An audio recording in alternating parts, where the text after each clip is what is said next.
All right. Welcome back, everybody. Episode 12 of Reviewing Your Customs, Beginner's Edition. Now, this is not necessarily going to be a first-timers episode like we've previously done, but these are all people who are very early on in their customizing journey. So that means, thankfully, we are going to have a lot to talk about, and I'm very excited to get into it. So let's go ahead and dive right in. All right, first up, we have a pair from When Art Is Life.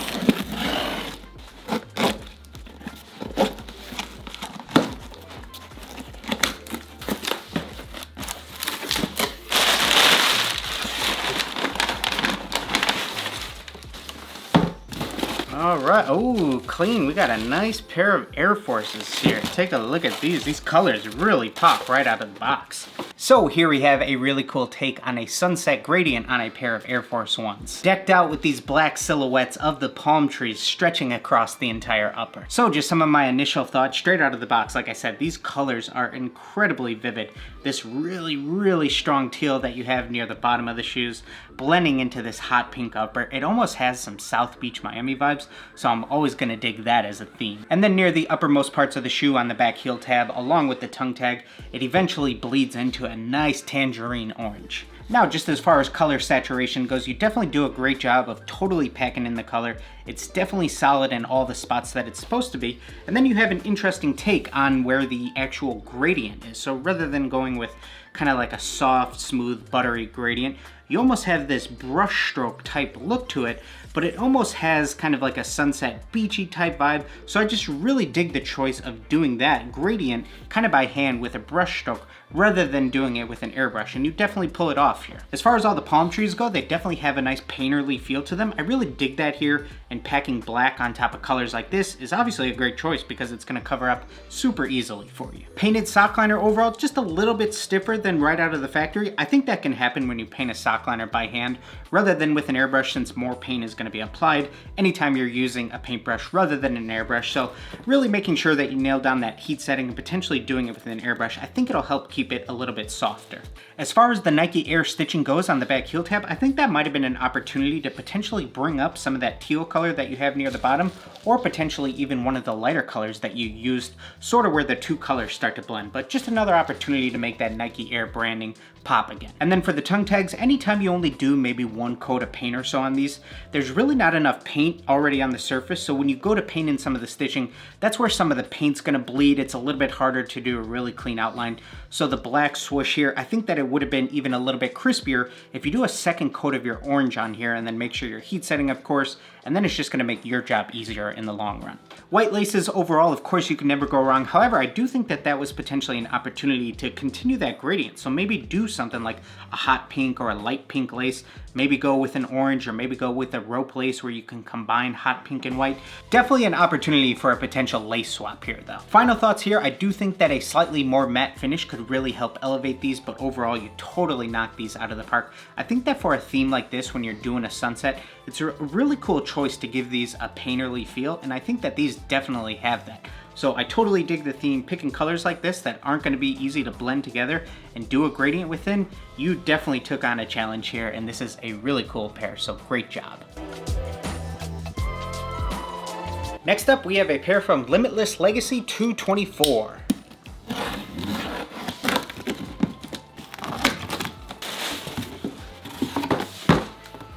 All right, we got a pair of Air Forces here. We have a note inside. So Dillon and DeJesus Customs team, first off, thank you so much for selecting me to be a part of Reviewing Your Customs. I've been an artist my whole life, but never really found a desire to use my skills until I combined my passion for art with my love of shoes. I decided to start customizing it and begin Limitless Legacy 224 as a form of self-care and in memory of my dad who died of COVID in December 2020. Well, first off, very sorry to hear about that, man. May your father rest in peace, and very cool to hear that you're doing this in his honor, and I'm sure he's very proud of you. So I hope you appreciate the work that I put into these Goku and Vegeta customs on the Air Force One. I attempted to set the scene on each shoe showing Goku and Vegeta coming out of a smoky battleground. On Goku's shoe, I incorporated his kanji often seen on his G, which simply just translates to his name Goku. On the inside of the shoe, I incorporated his Saiyan name Kakarot to pay homage to his Saiyan race that was murdered. Vegeta's kanji had a bit more of a meaning for me. His kanji represents the royal Saiyan crest of King Vegeta. This is meant to pay respect to his slain father. On the inside of the shoe, you'll find Saiyan Prince, the manner in which Vegeta often refers to himself and what I believe is how Vegeta continues to pay respect to his father, the king. Lastly, the slogan I've chosen, "Every soul lives on," I feel really incorporates these customs, but also why I began Limitless Legacy 224. My customs and your customs each have a meaning or story that will be here even when we are not. Thank you again for this opportunity, Jose. Alright, wow. Awesome story, and there's already a really cool backstory to these shoes without even checking them out so far. Okay, check these out. I love me a good DBZ theme. So let's go ahead and give you guys a quick 360 look at these. So on the left shoe, we have Vegeta on the outside, along with his kanji right behind him, then big Vegeta text that stretches along the toe box. On the inside of the shoes, we have that huge Saiyan Prince text on the inside.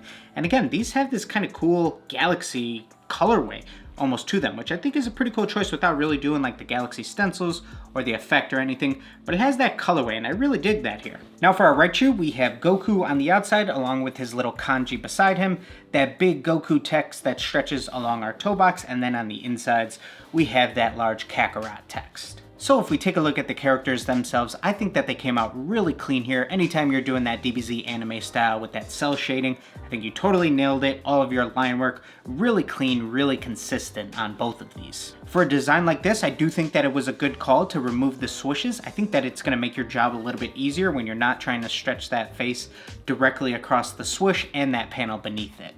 Now you'll have a bit more of a flat surface to work on, making your job a little bit easier for character work like this. If we take a look at some of your stenciling, I think you did a great job when it comes to that. I really like the proportions and all of the sizes that you picked for some of the different elements like the kanji and the larger text.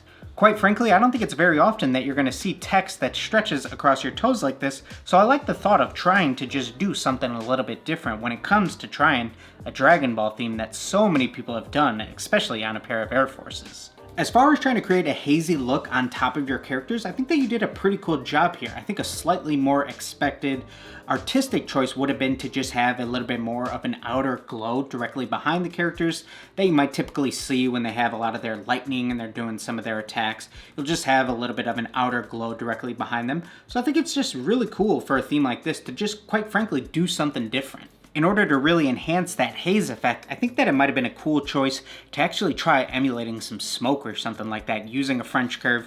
You clearly know your way around an airbrush fairly well, so I think that some airbrush effects right on top of these characters could have really sold that effect even more.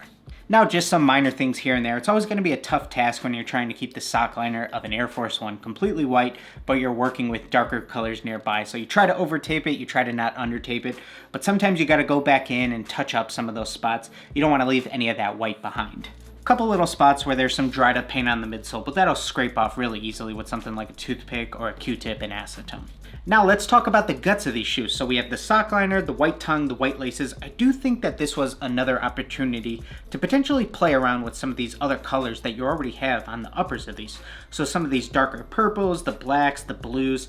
I just think that this was a cool opportunity to potentially bring some of those into some of these other elements. And just a great question that I like to ask myself anytime I'm designing a pair is when we're talking about specific elements like a sock liner or a tongue, if you had to pick a color for every single portion of the shoe, would you select white again? Does that enhance your design, or would something else help elevate it to the next level? But overall, you did a phenomenal job on these. The character work is really clean, the airbrush work as far as all the different blends, your stenciling, your text, all a really clean, solid job here.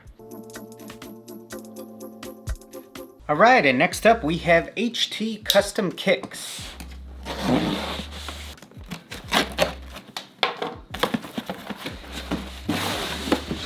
All right, we might have ourselves another all Air Force One episodes on hand. Let's see. Don't forget the heat gun, you won't regret it. All right, something in store there. Dillon and the Toothpick Gang, I want to thank you for this opportunity for you to check out my work. When I first started customizing shoes, I visioned my first pair for me to be a part of the Notre Dame Air Force One. How I made this different than nobody else was by using temperature changing powder in with neutral leather paint that changes it into 3 different shades of green. I enjoyed every minute of making my vision a reality. I started HT Custom Kicks so I can help make everyone's vision of awesome kicks a reality. P.S. If it were not for you and your videos and tips, I would not have a clue how to keep this paint on the shoe and how to start this adventure. Thanks, Brian from HT Custom Kicks. Okay, let's take a look at this Notre Dame pair of Air Force Ones. Alright, so here we have an all-white pair of crispers, as the kids call them, with the Notre Dame Fighting Irish logos on the outside, the Irish text on the right shoe, and then the mascot on the left shoe. On the insides, I really like the swoosh design here, so it has a wallpapering effect, almost what you're used to seeing with like an LV type design, but swapping it out for the Notre Dame logo.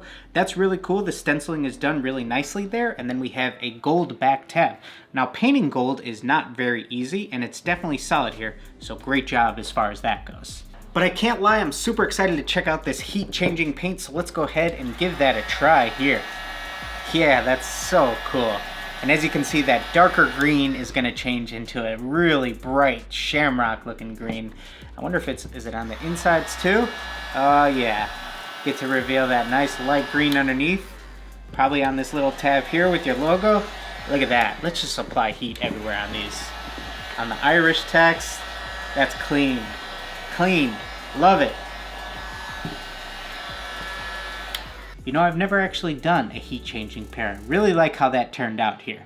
Definitely a hidden element of surprise, so you can have a lot of fun with these. Now, just taking a look at some of the craftsmanship, you went ahead and removed the swoosh, tried to do some type of pinhole filler or something similar to cover up some of those holes that get left behind from the stitching of a swoosh. I think you did a good job trying to fill that in, make it nice and solid again. And then just as far as your stenciling goes and your character outlines, you definitely did a really clean job here.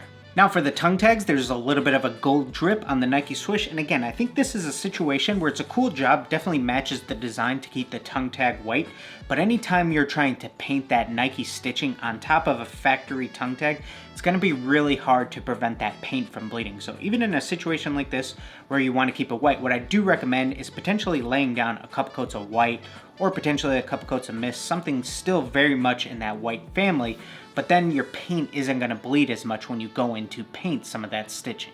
So overall, I could totally see this as a pair that you had a lot of fun making, and definitely a great pair for that very special game day. Really simple, really straightforward design, and I could definitely see these being a hit with all of the Notre Dame fans out there. Great job, Brian. Thank you for sending these in. Keep up the good work, and look forward to seeing what you do next. And our final pair of the day is actually from across the pond, coming from Zest Customs.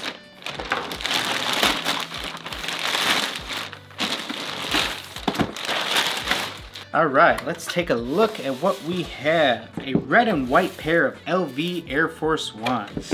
So when it comes to custom sneakers, I think that this is one of the most common designs that you'll see a lot of beginners tackle. And I think that there's a few reasons for that. Overall, I think that this theme actually looks a little bit simpler than it is to really pull off. And of course, just that mashup of utilizing a designer brand like LV on a pair of Air Forces is going to draw a lot of people in. So I'm sure without a doubt this is a theme that you've definitely seen done before, but now let's go ahead and break down some of the elements behind these. Starting off with your stenciling on the toe box, I think that you did a really clean job. You made sure that all the little icons, all the little logos fully extend to the edges of that toe box. And just as far as attention to detail with the stencils, paint leaking, minor touch-ups that you may need to do, it's all done really well here. Now I do think that this edge that wraps around the toe box is one of those spots where you do want to go back with white paint and actually have it match the rest of that panel that it belongs to. Now when we move on to our swooshes, here's where things get interesting. Now the reason for that is because you're working in a much slimmer area on the swoosh here, so it's a lot harder to perfectly plan out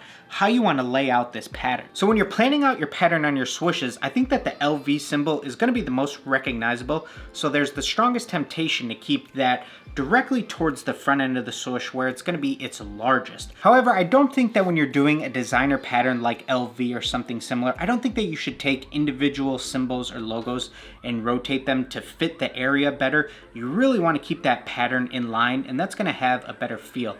I think that a very common thing that you'll see with beginners is they'll kind of pick and choose where the symbols go just to make it fill up the swoosh a little bit better. But you almost want to think of this as if you were to actually disassemble a bag or a jacket or an LV fabric and go ahead and place that onto the swoosh, what would that look like? And I think that's the best way to think about stenciling, is how would this look if I were actually swapping out the leather swoosh with a real LV pattern? Then it looks like you potentially might have had a little bit of red overspray from the swoosh, going back in and trying to touch that up with white. Anytime you try to use white paint on top of a factory white surface, it's never gonna line up perfectly, so the white paint is relatively noticeable here. Sometimes I think it's better to potentially try to acetone off those spots using something like deglazer, spot remover, acetone. Just try to remove that rather than trying to paint white. White paint is always gonna be noticeable. But I can definitely appreciate going back in and making sure that that entire edge of your swoosh is completely red, so definitely a good job there.